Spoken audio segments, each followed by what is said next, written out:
జగిత్యాల రాజకీయాల్లో కీలక పరిణామం చోటు చేసుకుంది. 42 ఏళ్ల కాంగ్రెస్ బంధానికి జీవన్ రెడ్డి గుడ్ బై చెప్పారు. ఈ మేరకు ఏఐసీసీ అధ్యక్షుడు మల్లికార్జున ఖర్గేకు రాజీనామా లేఖను పంపించారు.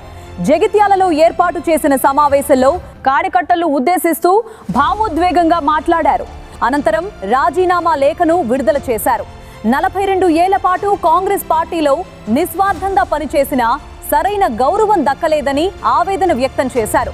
తన కార్యకర్తల హక్కులను కాపాడలేకపోతున్నారని, ప్రభుత్వంలో కొనసాగాలని కోరుతుంటే ఎలా కొనసాగాలని ప్రశ్నించారు. మానసిక క్షోభ వ్యక్తం చేశాను. నేను పార్టీ వీడడం అనేది నాటువంటి బాధాకరం చెప్తున్నా.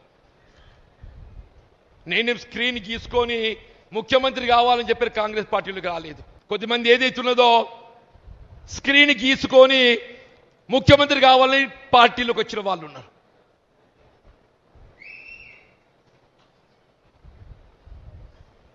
నేను పార్టీలో చేరినాడు ముఖ్యమంత్రి కావాలని కోరుకోలే. నేను ఇవాళ కూడా కోరుకుంటాను. నేను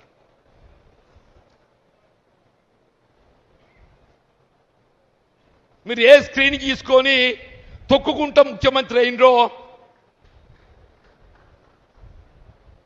సంతోషం నాయన, కానీ మమ్మల్ని కూడా బతకనియండి. ఇతర నన్నంటే నేను పోతున్న స్వేచ్ఛ ఏదైతుందో ఈ తొక్కుడు భరించ కాబట్టి నేను స్వేచ్ఛ కోరుకుంటున్నా.